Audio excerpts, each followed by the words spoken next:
and Tea Time Disc Golf. This is Steve Braud, back for the back nine of the Blockhouse Dark Side. This is going to be fun. I'm back with doing commentary with Andrew Fish. Fish, how you doing? Oh, I'm great today. Always like watching disc golf at the Grange.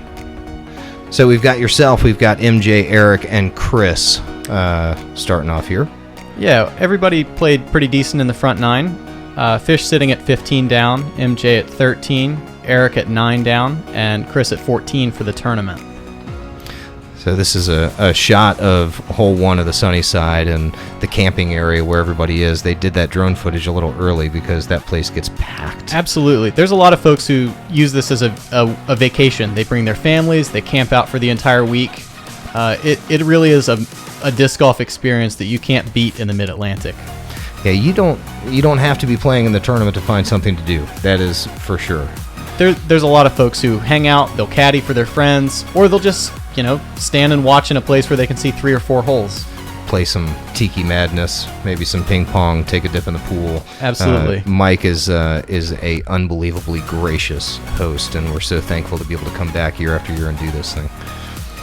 So this should be interesting. Hole number 10 is a left-hand turn. You got to really throw something. You're going down and then back uphill at the basket. So tell me what you're throwing here. The idea is you want to throw some kind of high hyzer, but you got to pick one side of this tree that we're about to fly by, and either go deep of it with an overstable disc, or inside of it with something that's going to hold or flip up just a little bit. You have to use all of this fairway, inside and outside of the line, if you want to get up there for a putt. Yeah, once again, we're playing in the woods here, so it does get tricky. So we've got, again, hole number 10 is going to be a par 3. It's 311 feet. And here's MJ. What is he throwing here? He's going to go ESP Comet. Just try to throw it high and let it glide left more than fade.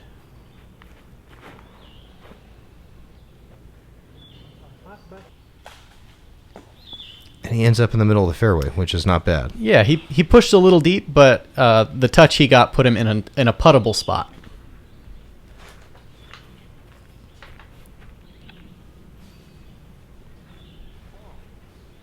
And you're throwing something with the letters OS on it, huh? Not at all. This is my most beat Undertaker, so just a neutral fairway driver. Gotcha. Missed a little bit. That's going to kind of penetrate down to a tough valley. I'm like notorious for getting your disc wrong, but I'm working on it. Between the two of us, we know what I throw. Yeah. So Chris throwing something overstable obviously didn't get the result that he wanted out of that thing. You really want to get up near the basket. You would hope so, but there aren't that many shots that get through because it takes a very precise line and maybe a little bit of luck and hope. Yeah. I mean, it's just once you get up to the basket, that's the only part that's flat. If you're short, you're definitely going uphill at the basket. So for sure. You see Eric's kind of in a valley, throwing a weird stance forehand, and he's kind of got to get back on the right side of the fairway. Hey, playing a grenade here. Yeah, going putter grenade. Sometimes you get in that part of the hole, and there's not anything to look at. Gosh, yeah. I mean, this is what the teeth are for the dark side, is that as soon as you get off the fairway, you don't have a lot to work with. Right, and one key to this course, and really the entire Blockhouse complex, is being patient. You can't try to take hero shots. You have to take what's there. Get clean off the tee, and when you have that chance, take it. Yep, you make a long putt for the birdie. But yeah, no, you make a very good point there, is that you can't get anxious and you can't force birdies. This is a course where you're going to get your opportunities, and you just need to make sure you take advantage of the opportunities when you get them. Eric with a good run. Just falling short. He's going to take a double bogey 5 there. Yeah.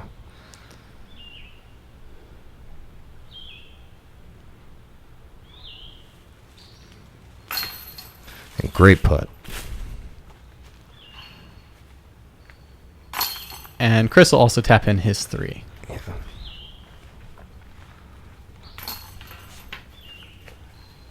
So we had MJ with the lone birdie there, and you guys tapped in your threes for your pars.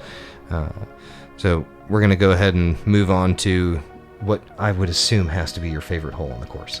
Oh, it's not. It's not. Come on. I definitely get that question. So this is the fish hole. Hole 11 is, I have no idea why it's called the fish hole, but it is a difficult shot. In the same way that hole 10, you have to use the whole fairway. In 11, you're going to need to start something that's high on the left side and just barely miss the inside right, and then flatten out to get to this green. Yeah, it is another one of those very tricky. I don't know how much lefty friendly it is, because as a right-handed player, if you turn something the right way, it's pretty easy to get it to flex out at the end and get to the basket. But it is a tricky shot, no doubt about it. I don't know if it's friendly to lefties either. I think it's hard for everybody. Sure.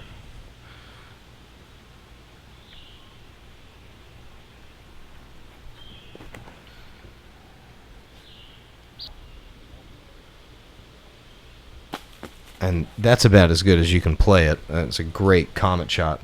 Yeah, definitely. I think without being able to see that catch cam most of the time, you kind of just have to drill in what this shot feels like. Sure. And then try to replicate it. And Chris going putter off the tee. Yeah, he went PA4, which is interesting to me. It's got the right shape to it, but he didn't seem to get the same glide. And Eric just missing that inside. Wow, boy, did he cut that close. I think he might have gotten a friendly kiss off at the tree there.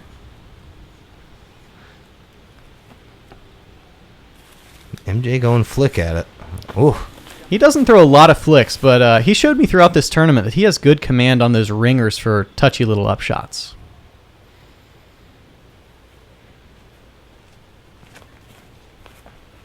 Eric with a good up. Yeah, that's a working man's layup. Yeah.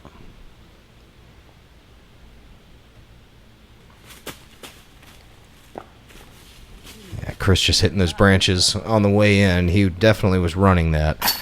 And there's MJ with a good up and down there. You know, you don't see him flick very often, but he got it done. So. Yeah, he had a little bit of a high stress par, but it's a par.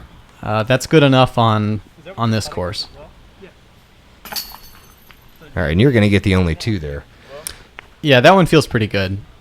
Eric will tap in his 3. So 1, 2, and then 3 threes. Yeah, the rest of those guys just cleaned up here. So we move on to hole 12, which is going to be an even 300 feet. Yeah, it plays subtly downhill, and in the same way that not every shot out here is straight, even if it looks straight, most guys are going to take some kind of a flippy disc and throw a gentle hyzer flip that you want to just coast down here, land a little short of the basket, and hopefully skip flat up to it. And it's a reasonably safe hole. You can miss and not get into trouble unless you miss too long, because there is OB back behind the basket, probably a good 70 feet back or so, 60, 70 feet back behind it. If you're going that far, you really overcooked it. It shouldn't come into play very often, but that is the only real trouble. And a fantastic looking shot. Yeah, that was a very beat roach. I'm not trying to do a whole lot with it. Just put it down there and let it flip. MJ's going to attempt to do the same thing with this banger.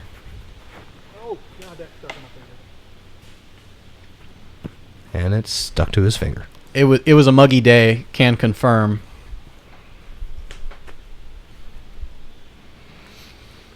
And Chris looks like he has that same putter out.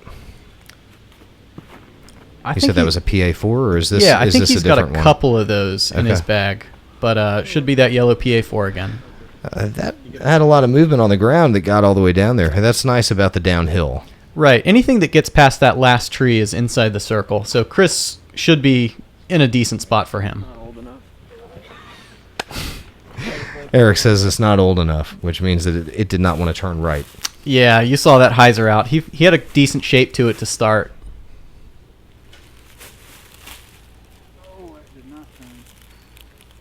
And boy, is that fortunate to get all the way down there, though.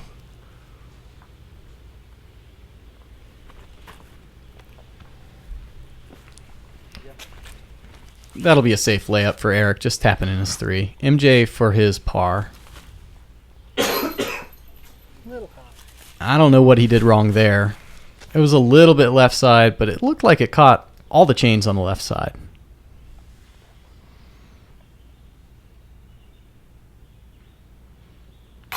Chris with a nice 2.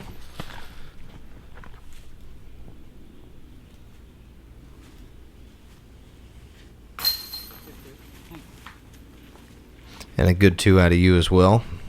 That roach did fly nice though down that fairway. Yeah, that's for some reason this fairway just lines up well to my eye. Something that I can start and know that it's going to flip over. All right, so we had MJ with the bogey, and then you and Chris went ahead and took the birdies there, and Eric with a par. So this is kind of where we get to the part of the course where you're flying back and forth over a little bit of an OB area. You've got these downhill off the tee, back uphill at the basket. They keep pushing these baskets back a little further every time, and it makes the hole very interesting. Yeah, I really liked this change. This is the first time I'd seen the basket in this spot, and it used to be that there were 4 straight holes that you could throw just about the same disc and same shape on. And this gives it more teeth with a high floor with the uphill and a low ceiling with all of the branches. Beautiful shape to this hole, though. Definitely. You kind of want to hit the right side of this fairway and then flex back a little bit. I had never thrown this before, and that was just a fantastic line. Yeah, I was legitimately surprised to put it there. Yeah. And that 318 you see is not quite accurate. It's going to be probably closer to 360, 370. Yeah, I was going to say, they probably pushed it back a good 50 feet. And Chris, yeah, just hugged that right side just a little bit too close. Yeah, I think about 4 feet left, and he might be under the basket as well.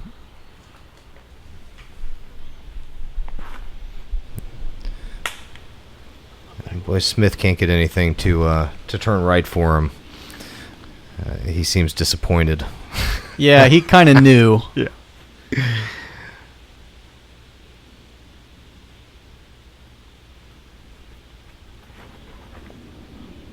Yeah, MJ just ripped into that. That should be a good result. Yeah. I parked the old position. Yeah. Heard MJ saying he parked the old position, so it gives you an idea of how far they did move it back. Yeah, he'll have about circle's edge. Eric with a great touch flick there.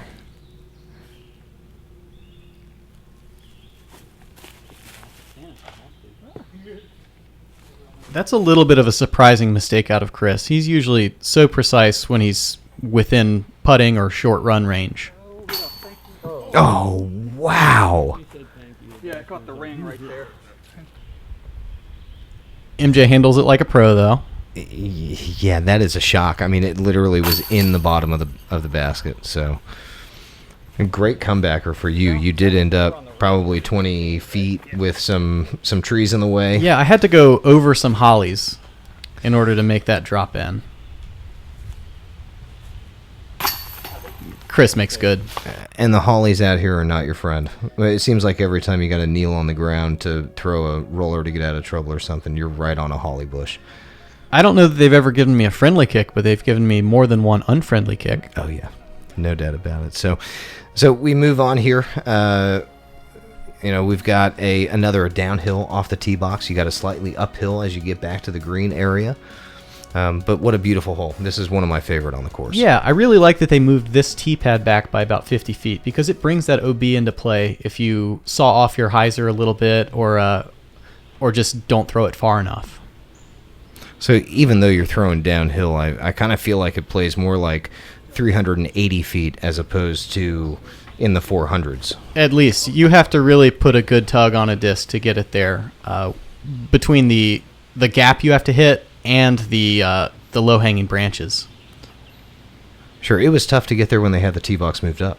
It wasn't an easy hole. It certainly was a lot easier, but still was one of the more difficult holes back here in this going back and forth section of the course. Right. Now it really feels like a pro par 3.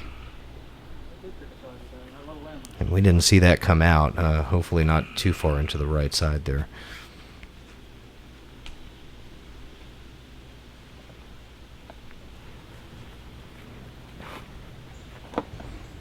There we go, Eric. Gets off a nice straight shot. That's going to be in a great spot. He's a little short, but he was able to stay out of the OB there. Right. Yeah.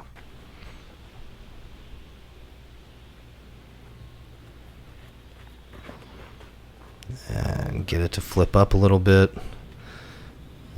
It should be flirting, but he is definitely safe. He had plenty of juice to get over the OB. Yeah. He just had to cut through some branches to get there.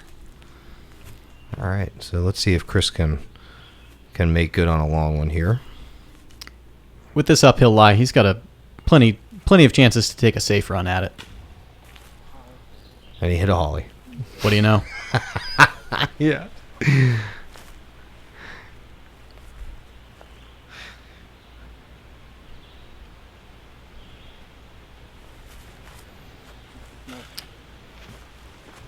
He should still be okay there. There aren't many holes that kind of finish with the basket on an upslope like this. So, yeah, you don't get the chance to run it very much, you know. Definitely. It's nice to have a safe opportunity.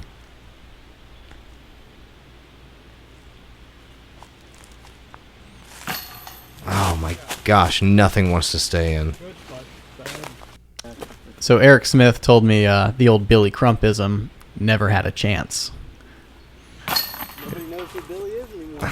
No. Well, just because of the reverse That's funny. comment, right? If you actually think I'm being literal, you're like, fuck you are. Yeah, so unfortunate, obviously, but those things happen. I mean, that's part of the game. Yeah. And actually, that's one thing I really like about playing with Eric or any of these guys, really. Like, they take a negative and turn it into a positive, a funny moment. Sure. It makes it a lot easier to shrug it off and just keep playing the game. Yeah, these days it's very easy to see people get frustrated and you know, but at the same time, you know, it's going to be returned to you. You're going to make that 75-foot putt that you didn't expect to make. Yeah. And it's going to come back to you. So, but once again, you're playing downhill, then slightly uphill. I would assume that you guys are playing a mid-range to this basket. Yeah, it's going to be a mid-range or a putter. This is by far the most open hole we're going to get. Sure. 270 feet just straight at it with a nice backdrop. So, Yeah. There is some OB down there and some branches that'll tickle your disc. But nothing we can't handle. Chris is going to go back to that PA4.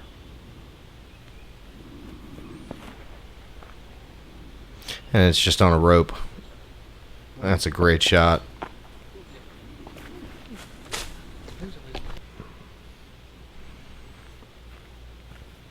Let's see what Eric is throwing here.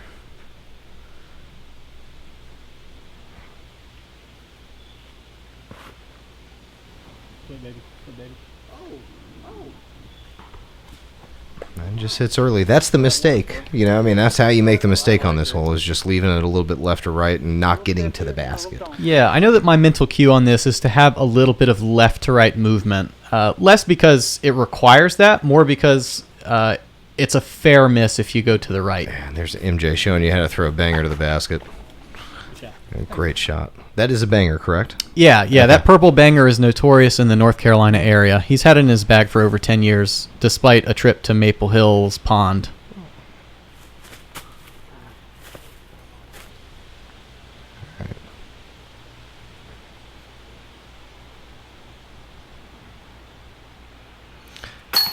So you guys should be cleaning up here.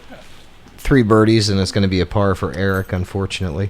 Yeah. This is one of the holes that you step up to and you want to get, but you guys are making good on the group here. So Chris will tap in.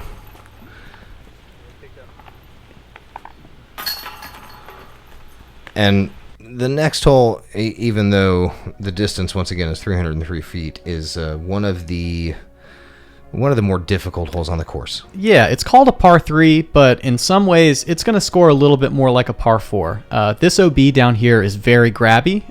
Lots of discs will like to hit these guardian trees and roll back into it. It's like you have 3 pinch points that you have to get and still finish left. It's rare to get a disc inside the circle here. Extremely. I mean, you've got to throw just about the perfect shot. Yeah, I mean, that was as close to looking good as it can. You were just a little bit inside. Definitely. Yeah, but I mean, it's you kind of pray. When it misses that first one, you go, come on, baby. Right. You kind of want to give yourself the pucker by throwing almost into the trees before dodging left.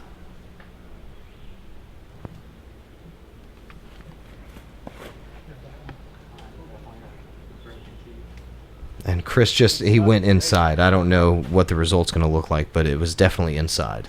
Yeah, and he went more overstable than I did by far. MJ going force here.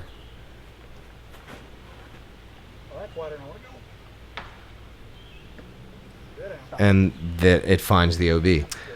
I mean, that is the trouble, is that the slope goes right to that OB. If you do hit a tree, which you're more than likely going to, that was just a horrible result for MJ. So he'd tell you he didn't throw a good shot, but the penalty stroke is not the bonus that you want. Right. Yeah. I mean, you're already in trouble enough if you're hitting one of those trees, because you're probably not going to have a very good line to the basket.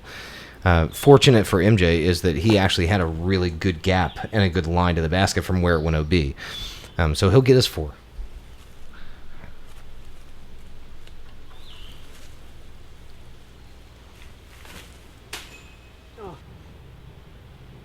Eric putting it up there to give him a putt, but he's still a distance away. Yeah, he's got work to do. Yep.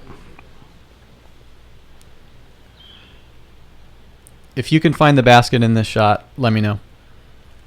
That's funny. Yeah, I mean, it's so hard to see anything.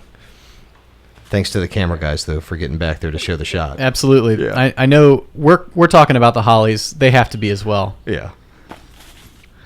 All right, so there you go. You're going to be tapping in for your 4.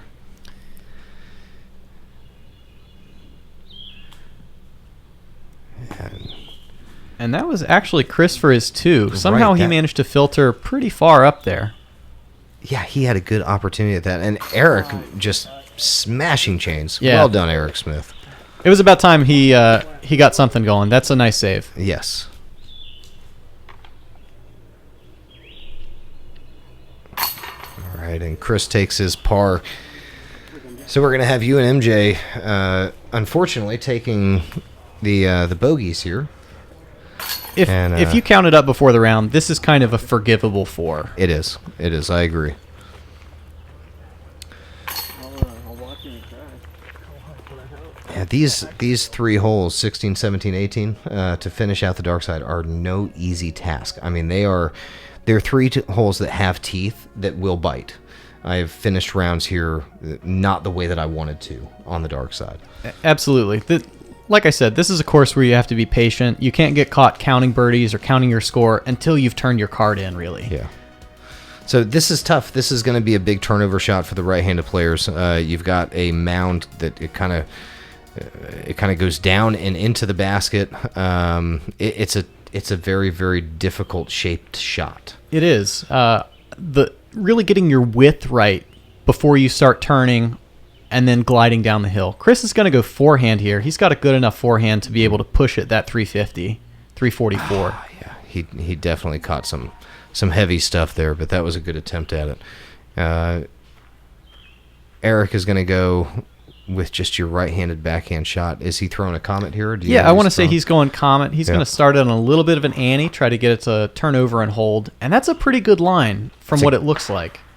Did that hit something? Oh yeah, the last one. It was really nice. And he hit the last one. He'll tell you.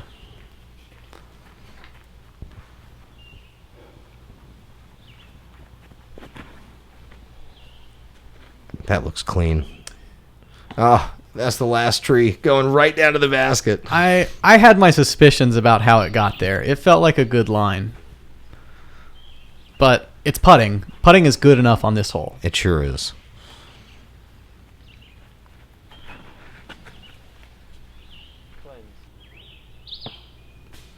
Same thing. Yeah, I mean, that is the perfect tree. So you missed that and you're skidding underneath the basket. But unfortunately, that tree was put there for a purpose and a reason. And it's living it out very well. Yeah, to destroy the dreams of disc golfers. And Eric likes it. Ooh. So Chris is probably 70, 75 here. It has the feeling of a death putt because it's so downhill, but there is an upslope behind it.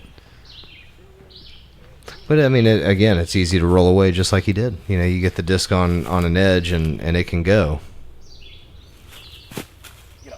Great putt by MJ. Yeah, just a nice low right side catch there. Good birdie for him.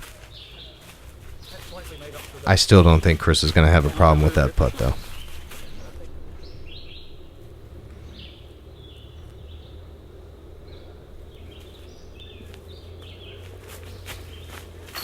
Just right side. Yeah, trying to copy MJ's line there. Might bounce out. No.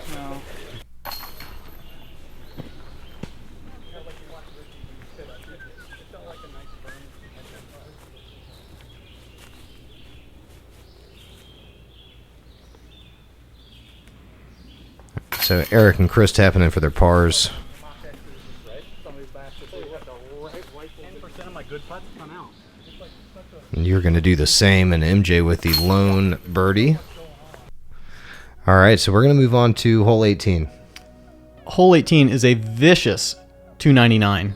It's going to play uphill through basically a little keyhole of a couple guardian trees. Yeah, you've got to throw something dead straight for 200 feet just to make the gap. So once you get to these two guardian trees, now you've got to shoot another 100 feet or so to where the basket is, maybe a little bit less than that. But really, really difficult to keep something straight that far going uphill. For sure. And coming at the end of the round, we've been focusing for 3 hours now. Right. Yeah. I mean, now is not the time, to step up and have to make one of the hardest shots in the course. Right. MJ pulls it right by not more than a couple feet, and he's going to have to lay up.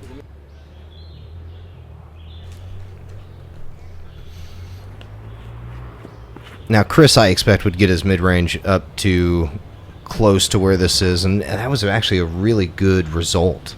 He might actually be going fairway there. Is he going fairway driver?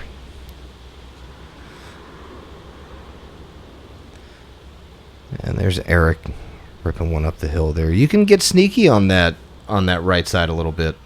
You can. It's more forgiving than the left for sure.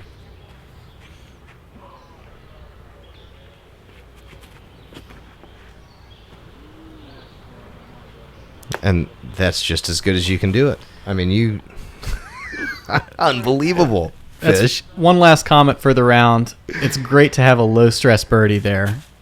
At this time, I don't know what I'm scoring, but I'm ready to go off the course. Yeah, that is a huge comet shot, though. A really good shot, but 299. This whole plays probably close to 350. I would say so, if not more. So it's at the edge of mid-range for me for sure. Yeah. And Chris ran that in. He knew. Yeah, super solid. I love how big the flags are that they actually hang over the chains. And good finish for MJ. And go ahead, tap in your two.